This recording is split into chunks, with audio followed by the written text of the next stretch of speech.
Hallelujah. Hallelujah. Praise the Lord. ಕರ್ತನ ಪರಿಶುದ್ಧ ನಾಮಕ್ಕೆ ಸ್ತೋತ್ರವಾಗಲಿ. Blessed day in the presence of God. ದೇವರ ಕರ್ತನ ಸಾನ್ನಿಧ್ಯದಲ್ಲಿ ಆಶೀರ್ವದಿಸಲ್ಪಟ್ಟ ದಿನದಲ್ಲಿ ನಾವು ಸೇರಿ ಬಂದಿದ್ದೇವೆ. Let's open our Bibles to Genesis chapter 22, verse number 14. ಈ ಸಮಯದಲ್ಲಿ ಆದಿಕಾಂಡ 22ನೇ ಅಧ್ಯಾಯ 14ನೇ ವಚನಕ್ಕೆ ನಿಮ್ಮ ಸತ್ಯವೇದವನ್ನು ತಿರುಗಿಸಿ. Genesis chapter 22, verse number 14. ಆದಿಕಾಂಡ 22ನೇ ಅಧ್ಯಾಯ 14ನೇ ವಚನ. Let's read the word. ಸಮಯ ವಾಕ್ಯವನ್ನು ಓದಿಕೊಳ್ಳೋಣ. And Abraham called the name of the place, the Lord will provide. As it is said to this day, in the mount of the Lord it shall be provided. ಆ ಸ್ಥಳಕ್ಕೆ ಯೆಹೋವ ಈರೆ ಎಂದು ಹೆಸರಿಟ್ಟರು. ಯೆಹೋವನ ಬೆಟ್ಟದಲ್ಲಿ ಒದಗುವುದು ಎಂಬುದಾಗಿ ಇಂದಿನವರೆಗೂ ಹೇಳುವುದುಂಟಲ್ಲ. Hallelujah. So in my childhood days, ನನ್ನ ಒಂದು ಬಾಲ್ಯದ ದಿನಗಳಲ್ಲಿ, especially in our VBS classes, Sunday school, ನನ್ನ ಸಂಡೇ ಕ್ಲಾಸ್ VBS ಕ್ಲಾಸಸ್ ಗಳಲ್ಲಿ I remember singing this song. ಈ ಒಂದು ಹಾಡನ್ನು ಹಾಡೋದು ನನಗೆ ನೆನಪಿದೆ. Jehovah Jireh, he is my provider. ಯೆಹೋವ ಈರೆ, ನನಗೆ ಆತನೇ ಒದಗಿಸುವ ಆತನು ಎನ್ನುವಂತ ಹಾಡನ್ನು ಹಾಡ್ತಾ ಇದ್ದೆ. We used to sing as a child unto God. ನಾವು ಒಂದು ಮಕ್ಕಳಾಗಿ, ಚಿಕ್ಕ ಮಕ್ಕಳಾಗಿ ನಾವು ಹಾಡನ್ನು ಹಾಡ್ತಾ ಇದ್ವಿ. Throughout the years, ಆ ಒಂದು ವರ್ಷವೆಲ್ಲ, throughout my life, ನನ್ನ ಒಂದು ಜೀವಿತದ ಎಲ್ಲಾ ವರ್ಷಗಳಲ್ಲಿ the name of the Lord Jehovah Jireh, ಆತನ ನಾಮ ಯೆಹೋವ ಈರೆ ಎಂದು, it was holding a special meaning in my life. ಯೆಹೋವ ಈರೆ ಎನ್ನುವಂತ ದೇವರ ಆ ಒಂದು ನಾಮದ ಅತಿಶಯ ನನ್ನ ಜೀವಿತದಲ್ಲಿ ಅದು ಬಹಳ ಒಂದು ಅರ್ಥವನ್ನ ಕೊಡುತ್ತದೆ. Especially during my education, ನನ್ನ ಒಂದು ವಿದ್ಯಾಭ್ಯಾಸ ಸಂದರ್ಭದಲ್ಲಿ God was my provider. ದೇವರು ನನ್ನ ಒದಗಿಸುವ ಆತನಾಗಿದ್ದಾನೆ. During my job selection, ನನ್ನ ಒಂದು ಉದ್ಯೋಗದ ಒಂದು ಆರಿಸುವಿಕೆ ಸಂದರ್ಭದಲ್ಲಿ I was confused. ನಾನು ಬಹಳ ಗೊಂದಲಕ್ಕೊಳಗಾಗಿದ್ದೆ. I was depressed. ನಾನು ಆ ಖಿನ್ನತೆಗೆ I ಒಳಗಾಗಿದ್ದೆ. remember God was my provider. ನನಗೆ ನೆನಪಿದೆ, ದೇವರು ತಾನೇ ನನ್ನ ಒದಗಿಸುವ ಆತನಾಗಿದ್ದಾನೆ. Especially my marriage. ನನ್ನ ಒಂದು ಮದುವೆಯ ಸಂದರ್ಭದಲ್ಲಿ Every step, every day it was planned by God. ಎಲ್ಲಾ ಹೆಜ್ಜೆ, ಎಲ್ಲಾ ದಿನಗಳನ್ನ ದೇವರು ತಾನೇ ಅದರ ಯೋಜನೆಯನ್ನು ರೂಪಿಸಿದ್ದಾನೆ. God bringing me into His ministry. ದೇವರು ಆತನ ಸೇವೆಗೆ ನನ್ನನ್ನು ಕರೆದುಕೊಂಡು ಬಂದಿರುವುದು. Even using this tab, ಈ ಒಂದು ಟ್ಯಾಬ್ ಅನ್ನು ಕೂಡ ನಾನು God ಉಪಯೋಗಿಸುತ್ತಿರುವುದು. was my provider. ಅದಕ್ಕೂ ಕೂಡ ದೇವರೇ ತಾನೇ ಒದಗಿಸುವ ಆತನಾಗಿದ್ದಾನೆ. Hallelujah. Even in your life, ನಿಮ್ಮ ಜೀವಿತದಲ್ಲಿ ಕೂಡ you need to understand God is your provider. ನೀವು ಅರ್ಥ ಮಾಡಿಕೊಳ್ಳಬೇಕು, ದೇವರು ತಾನೇ ಒದಗಿಸುವ ಆತನಾಗಿದ್ದಾನೆ. The clothes that you wear, ನೀವು ಬಟ್ಟೆಗಳನ್ನು ಯಾವುದನ್ನು ಧರಿಸುತ್ತಿದ್ದೀರಿ, even it is God who has provided for ಅದು you. ದೇವರು ತಾನೇ ನಿಮಗೆ ಕೊಟ್ಟಿದ್ದಾನೆ. Hallelujah. Just coming in the very first book of the Bible, that is Genesis. ನಾವು ಆದಿಕಾಂಡ ಪುಸ್ತಕ ಸತ್ಯವೇದದಲ್ಲಿ ಬರೆಯಲ್ಪಟ್ಟಿರುವಂತಹ ಮೊದಲನೇ ಪುಸ್ತಕವಾದ ಆದಿಕಾಂಡಕ್ಕೆ ಬರುವಾಗ, ಅಬ್ರಹಾಮನು he was about to sacrifice his only son. ಆತನ ಒಬ್ಬನೇ ಒಬ್ಬ ಮಗನನ್ನು ಆತನು ಯಜ್ಞವಾಗಿ ಅರ್ಪಿಸುವುದಕ್ಕೆ ಆತನು To ಸಿದ್ಧನಾಗಿದ್ದನು. sacrifice his son, a place was chosen by God. ಆತನು ತನ್ನ ಒಂದು ಮಗನನ್ನ ಯಜ್ಞವಾಗಿ ಸಮರ್ಪಿಸುವುದಕ್ಕೆ ಆರಿಸಲ್ಪಟ್ಟ ಜಾಗ ಅದು ದೇವರು ಆರಿಸಿಕೊಂಡಿದ್ದರು. It was a mountain, that is the land of Moriah that God chose for ಅದೊಂದು him. ಬೆಟ್ಟವಾಗಿತ್ತು. ಆ ಭೂಮಿಯನ್ನು ಮೋರಿಯಾ ಬೆಟ್ಟ ಎಂದು ಕರೆದರೆ ದೇವರು ಅದನ್ನು ಆರಿಸಿಕೊಂಡಿದ್ದರು. Abraham simply obeyed God's command. ಅಬ್ರಹಾಮನು ಸುಮ್ಮನೆ ಆತನು ಏನು ಅರ್ಥ ಇತ್ತನು ದೇವರ ಆಜ್ಞೆಯನ್ನು ಹಿಂಬಾಲಿಸಿದನು. Today, church, if you want to experience God as Jehovah Jireh in your life, ಇವತ್ತಿನ ದಿವಸ ದೇವರು ಆತನು ಯೆಹೋವ ಈರೆಯಾಗಿ ಇರುವುದಾದರೆ, if you want to experience God as Jehovah Jireh, ದೇವರನ್ನ ನೀವು ಯೆಹೋವ ಈರೆಯಾಗಿ ನಿಮ್ಮ ಜೀವಿತದಲ್ಲಿ ಅನುಭವ you ಮಾಡಬೇಕಾದರೆ must have a vision to come to the place that God has prepared. ದೇವರು ಸಿದ್ಧ ಮಾಡಿರುವಂತ ಜಾಗಕ್ಕೆ ಬರುವುದಕ್ಕೆ ನೀವು ಸಿದ್ಧರಾಗಬೇಕು. You need to have that vision. ಆ ಒಂದು ದರ್ಶನ ನಿಮಗಿರಬೇಕು. Abraham had the vision. ಅಬ್ರಹಾಮನಿಗೆ ಒಂದು ದರ್ಶನ ಇತ್ತು, To which place to go. ಯಾವ ಒಂದು ಸ್ಥಳಕ್ಕೆ ಹೋಗಬೇಕು. Today you need to have that vision in your life. ಇವತ್ತಿನ ದಿವಸ ನೀವು ಆ ಒಂದು ದರ್ಶನವನ್ನು ಹೊಂದಿಕೊಳ್ಳಬೇಕಾಗಿದೆ. It was not in Shechem that he had that experience. ಆ ಶೆಕೆಮ್ ಎಂಬ ಸ್ಥಳದಲ್ಲಿ, ಆತನಿದ್ದಂತ ಸ್ಥಳದಲ್ಲಿ ಆ ಒಂದು ಅನುಭವ ಆತನಿಗೆ ಆಗಲಿಲ್ಲ. Abraham did not have that experience of Jehovah Jireh. ಬೇತೇಲಲ್ಲಿ ಆತನಿಗೆ ಆ ಒಂದು ಅನುಭವ, ಯೆಹೋವ ಈರೆ ಎನ್ನುವಂತ ಅನುಭವ ಆಗಲಿಲ್ಲ. In the land of Moriah, ಆ ಮೋರಿಯಾ ಬೆಟ್ಟದ ಒಂದು ಜಾಗದಲ್ಲಿ, in some land of Moriah, ಆ ಮೋರಿಯಾ ಬೆಟ್ಟದ ಒಂದು ಯಾವುದೋ ಒಂದು ಜಾಗದಲ್ಲಿ, ಮೋರಿಯಾ ಎಂಬ ಒಂದು ಆ ಒಂದು ಸ್ಥಳದಲ್ಲಿ, ಪ್ರದೇಶದಲ್ಲಿ there was many mountains. ಅಲ್ಲಿ ಅನೇಕ ಬೆಟ್ಟಗಳಿದ್ದವು. Among that many mountains, ಆ ಅನೇಕ ಬೆಟ್ಟಗಳಲ್ಲಿ God chose one mountain. ದೇವರು ಒಂದು ಬೆಟ್ಟವನ್ನು ಆರಿಸಿಕೊಂಡಿದ್ದನು. Praise the Lord. ಕರ್ತನ ಪರಿಶುದ್ಧ ನಾಮಕ್ಕೆ In your ಸ್ತೋತ್ರ. life, ನಿಮ್ಮ ಜೀವಿತದಲ್ಲಿ ಕೂಡ there are many areas areas. ನಿಮ್ಮ ಜೀವಿತದಲ್ಲಿ ಅನೇಕ ಒಂದು ಏರಿಯಾಗಳ ಕ್ಷೇತ್ರಗಳಿರಬಹುದು. But God has chosen one that area in your life. ಆದ್ರೆ ದೇವರು ಆರಿಸಿಕೊಂಡಂತ ಆ ಒಂದು ಸ್ಥಳವನ್ನ ನೀವು ಹುಡುಕಬೇಕಾಗಿದೆ. There you will see God as your provider. ಅಲ್ಲಿ ನೀವು ದೇವರು ನಿಮಗೆ ಒದಗಿಸುವ ಆತನಾಗಿ ನಿಮ್ಮ ಜೊತೆ ನಿಮ್ಮ ಮಧ್ಯದಲ್ಲಿ ಇಳಿದು ಬರುವ ಆತನಾಗಿದ್ದಾರೆ. See, Isaac asks his father. ಇಸಾಕನು ತನ್ನ ತಂದೆಯ ಜೊತೆ ಈ ರೀತಿಯಲ್ಲಿ ಕೇಳ್ತಿದ್ದಾನೆ. Genesis chapter 22 verse number 8. ಆದಿಕಾಂಡ 22ನೇ ಅಧ್ಯಾಯ 8ನೇ ವಚನ. Genesis chapter 22 verse number 8. ಆದಿಕಾಂಡ 22ನೇ ಅಧ್ಯಾಯ 7ರಿಂದ ಓದುವಂತ ಸಂದರ್ಭದಲ್ಲಿ Isaac is asking his father. ಇಸಾಕನು ತನ್ನ ತಂದೆಯ ಬಳಿ ಈ ರೀತಿಯಲ್ಲಿ ಕೇಳುತ್ತಿದ್ದಾನೆ. Behold the fire and the wood, but where is the lamb for the burnt offering? ಹೋಗುವಾಗ ಇಸಾಕನು ತನ್ನ ತಂದೆಯಾದ ಅಬ್ರಹಾಮನಿಗೆ ಅಪ್ಪ ಎಂದು ಕರೆಯಲು ಅಬ್ರಹಾಮನು ಏನು ಮಗನೇ ಅಂದನು. ಇಸಾಕನು ಇಗೋ ಬೆಂಕಿಯು ಕತ್ತಿಗೆಯು ಉಂಟು, ಆದರೆ ಹೋಮಕ್ಕೆ ಬೇಕಾದ ಕುರಿ ಎಲ್ಲಿ ಎಂದು ಕೇಳಿದ್ದಕ್ಕೆ ಅಬ್ರಹಾಮನು And Abraham responds, God will provide for himself the lamb for the burnt offering, my son. ಅಬ್ರಹಾಮನು ಆತನ ಪ್ರತ್ಯುತ್ತರವಾಗಿ ಈ ರೀತಿಯಲ್ಲಿ ಹೇಳುತ್ತಿದ್ದಾನೆ, ಮಗನೇ ಹೋಮಕ್ಕೆ ಬೇಕಾದ ಕುರಿಯನ್ನು ದೇವರೇ ಒದಗಿಸುವನು ಅಂದನು.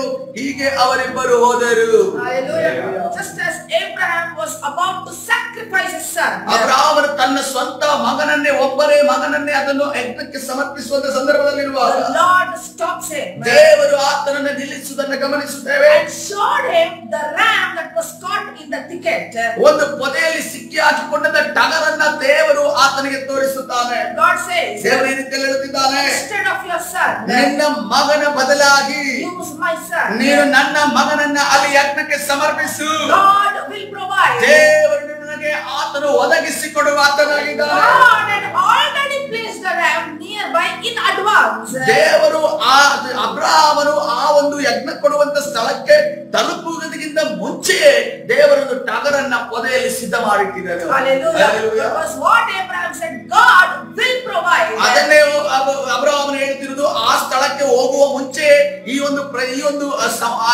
ಮಾತುಕತೆ ಅವರ ಮಧ್ಯದಲ್ಲಿ ನಡೆಯುವಾಗ ಅಬ್ರಹಾಮನು ಹೇಳ್ತಾ ಇದ್ದಾರೆ, ದೇವರು ನಮಗೆ ಒದಗಿಸುವುದು ಎಂದು ಹೇಳುತ್ತಿದ್ದಾರೆ. Hallelujah. So that means ಅದರ ಅರ್ಥ ಏನಂತಂದ್ರೆ Jehovah Jireh means ಯೆಹೋವ ಈರೆ ಎಂದರೆ to see in advance. ನಾವು ಮೊದಲಾಗಿ ನಮ್ಮ ಒದಗಿಸುವಿಕೆಯನ್ನು ನೋಡುವುದಾಗಿದೆ. To have the vision in advance. ನಮಗೆ ಒದಗಿಸಲ್ಪಟ್ಟಿದೆ ಅನ್ನೋದನ್ನ ಮೊದಲೇ ನಾವು ದರ್ಶನವನ್ನ ನೋಡುವುದಾಗಿದೆ. Hallelujah.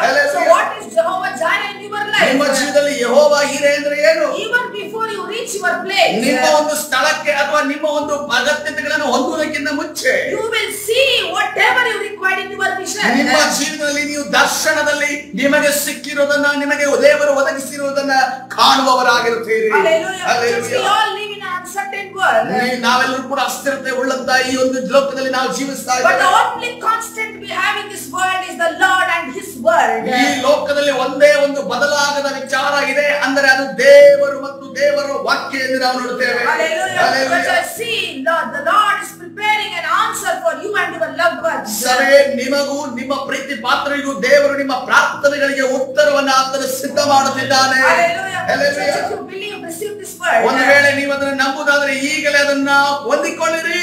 As a father and a mother, what prepares everything for the children in advance. ಆ ತಂದೆ ಮತ್ತು ತಾಯಿ ಆ ತನ್ನ ಮಕ್ಕಳಿಗೋಸ್ಕರವಾಗಿ, ತನ್ನ ಮಗುವಿಗೋಸ್ಕರವಾಗಿ, ಆ ಮಗು ಬರುವುದಕ್ಕಿಂತ ಮುಂಚೆ ಎಲ್ಲವನ್ನ ಕೆಲವನ್ನ ಸಿದ್ಧ ಮಾಡಿರುತ್ತಾರೆ. The Lord is going to prepare for you something that is wonderful. ಅದೇ ರೀತಿಯಲ್ಲಿ ಮಹೋನ್ನತವಾದನ್ನ ಕರ್ತನಾದ ಯೇಸು ನಿಮಗೋಸ್ಕರ ಸಿದ್ಧ ಮಾಡಿರುತ್ತಾನೆ. Hallelujah. So now the second part. ಈಗ ಎರಡನೇ ಭಾಗ, Let me show you how you can bring this word to manifest in your life. ನಿಮ್ಮ ಜೀವಿತದಲ್ಲಿ ಈ ವಾಕ್ಯ ಪ್ರಕಟಗೊಳ್ಳುವುದಕ್ಕೆ ಅಥವಾ ನಿಮ್ಮ ಕಣ್ಣ ಮುಂದೆ ಕಾಣುವಂತೆ ನಡೆಯುವುದಕ್ಕೆ ಹೇಗೆ ಮಾಡಲು ಸಾಧ್ಯ? How can you experience your God as Jehovah Jireh? ಯೆಹೋವ ಈರೆ ಒದಗಿಸುವಾತನು ಎನ್ನುವ ರೀತಿಯಲ್ಲಿ ನಿಮ್ಮ ದೇವರ ನೀವು ಅನುಭವ ಮಾಡಲು ಹೇಗೆ ಸಾಧ್ಯ? Turn with me to Isaiah chapter 58 verse number 11. ಯೆಶಾಯ 58ನೇ ಅಧ್ಯಾಯ 11ನೇ ವಚನಕ್ಕೆ ನಿಮ್ಮ ಸತ್ಯವೇದವನ್ನು ತಿರುಗಿಸಿರಿ. Isaiah chapter 58 verse number 11. ಯೆಶಾಯ 58ನೇ ಅಧ್ಯಾಯ 11ನೇ ವಚನ. Let's read the word. ವಾಕ್ಯವನ್ನು The ಓದಿಕೊಳ್ಳೋಣ. Lord will guide you continuously and satisfy your soul in drought and strengthen your bones, and you shall be like a watered garden and like a spring of water whose waters do not fail. ಯೆಹೋವನು ನಿಮ್ಮನ್ನು ನಿತ್ಯವೂ ನಡೆಸುತ್ತಾ ಮರುಭೂಮಿಯಲ್ಲಿಯೂ ನಿಮ್ಮ ಆತ್ಮವನ್ನು ತೃಪ್ತಿಗೊಳಿಸಿ ನಿಮ್ಮ ಎಲುಬುಗಳನ್ನು ಸಸಾರ ಮಾಡುವನು.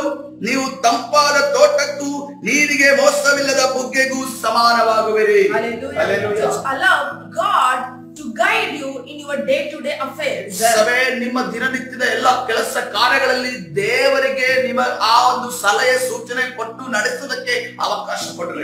God should guide your life. ದೇವರು ನಿಮ್ಮ ಜೀವಿತವನ್ನ ಮಾರ್ಗದರ್ಶನ ಮಾಡಬೇಕು. See, sometimes what we do, ಕೆಲವು ಬಾರಿ ನಾವೇನ್ ಮಾಡ್ತೇವೆ ಅಂದ್ರೆ next week ಮುಂದಿನ ವಾರ we'll do this, ನಾವು ಈ ವಿಚಾರವನ್ನು I will ಮಾಡುತ್ತೇವೆ, go to that place, ನಾನು ಆ ಸ್ಥಳಕ್ಕೆ ಹೋಗುತ್ತೇನೆ, that's my plan. ಅದು ನನ್ನ ಒಂದು ಪ್ಲಾನ್ ಆಗಿ ನನ್ನ ಒಂದು ಯೋಜನೆ Where ಆಗಿದೆ. is God's plan? ದೇವರ ಯೋಜನೆ ಎಲ್ಲಿದೆ? Where is God's guidance? ದೇವರ ಮಾರ್ಗದರ್ಶನ The ಎಲ್ಲಿದೆ? Bible says about Enoch, ಸತ್ಯವೇದದಲ್ಲಿ ಅನೋಕನ ಬಗ್ಗೆ ಹೇಳಲ್ಪಟ್ಟಿದೆ. he walked with God. ಆತನು ದೇವರ ಜೊತೆ ನಡೆದನೆಂದು ನಾವು That means ನೋಡ್ತಾ ಇದ್ದೇವೆ. wherever God went, ಅದರ ಅರ್ಥ ಏನಂದ್ರೆ ದೇವರು ಎಲ್ಲೆಲ್ಲಿ ಹೋದನು there Enoch followed.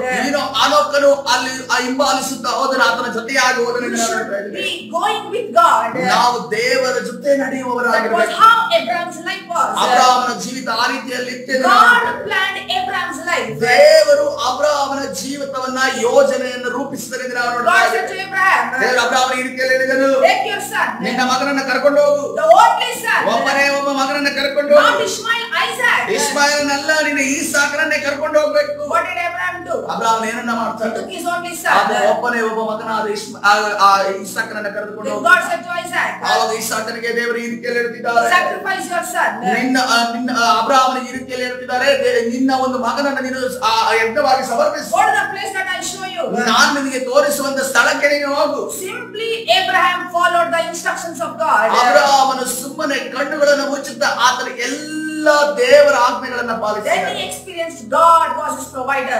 ಆಗ ದೇವರನ್ನ ಆತನು ಯೆಹೋವ ಈರೆ ಎಂದು ಅನುಭವ ಮಾಡಿದನು. God had prepared everything in advance for Abraham. ದೇವರು ಅಬ್ರಾಮನಿಗೆ ಮುಂಚಿತವಾಗಿ ಎಲ್ಲವನ್ನ ದೇವರು ಸಿದ್ಧ Even ಮಾಡಿಟ್ಟಿದ್ದಾನೆ. God prepared everything for Isaac. ದೇವರು ಈಸಾಕನಿಗೂ ಕೂಡ ಎಲ್ಲವನ್ನ ಸಿದ್ಧ That ಮಾಡಿಟ್ಟಿದ್ದಾನೆ. is, God is our provider. ಅದನ್ನೇ ದೇವರು ನಮಗೆ ಒದಗಿಸುವಾತನ ಎಂದು ಹೇಳುವುದು. That's the secret in our life. ಅದು ನಮ್ಮ ಜೀವಿತದಲ್ಲಿ ಇರುವಂತ ರಹಸ್ಯವಾಗಿದೆ. Whatever God says, ದೇವರು ಏನನ್ನ ಹೇಳ್ತಾನೋ simply obey it. ಸುಮ್ಮನೆ ಅದನ್ನ ಕಣ್ಣು ಮುಚ್ಚಿ ನಾವು ಅದನ್ನ ಪಾಲಿಸಬೇಕಾಗಿದೆ. Hallelujah. Hallelujah. Praise the Lord. ಅದನ್ನ For ಪರಿಶುದ್ಧ your ನಾಮಕ್ಕೆ children's ಸ್ತೋತ್ರ. fees, ನಿಮ್ಮ ಒಂದು ಮಕ್ಕಳ ಒಂದು ಫೀಸ್ಗೋಸ್ಕರವಾಗಿ God will provide. ದೇವರು For ಒದಗಿಸುವಾತನಾಗಿದ್ದಾನೆ. your marriage, ನಿಮ್ಮ ಒಂದು ಮದುವೆ ವಿಚಾರಕ್ಕಾಗಿ God will provide. ದೇವರು For ಒದಗಿಸುವಾತನಾಗಿದ್ದಾನೆ. your daily needs, ನಿಮ್ಮ ದಿನನಿತ್ಯದ ಅಗತ್ಯತೆಗೋಸ್ಕರವಾಗಿ God will provide. ದೇವರು For ಒದಗಿಸುವಾತನಾಗಿದ್ದಾನೆ. your medicines, ನಿಮ್ಮ ಒಂದು ಆರೋಗ್ಯದ ವಿಚಾರ, ಮೆಡಿಸಿನ್ಗೋಸ್ಕರ ವೈದ್ಯಕೀಯ ವಿಚಾರವಾಗಿ God will provide. ದೇವರು ಅದಕ್ಕೆ ಒದಗಿಸುವಾತನಾಗಿದ್ದಾನೆ. God is your provider. ದೇವರು ನಿಮ್ಮ ಒದಗಿಸುವಾತನಾಗಿದ್ದಾನೆ. Hallelujah. Hallelujah. Believe this word. ಒಂದು ವೇಳೆ ಈ ವಾಕ್ಯವನ್ನು ನೀವು ಪೂರ್ಣವಾಗಿ ನಂಬೋದಾದ್ರೆ Today you will experience your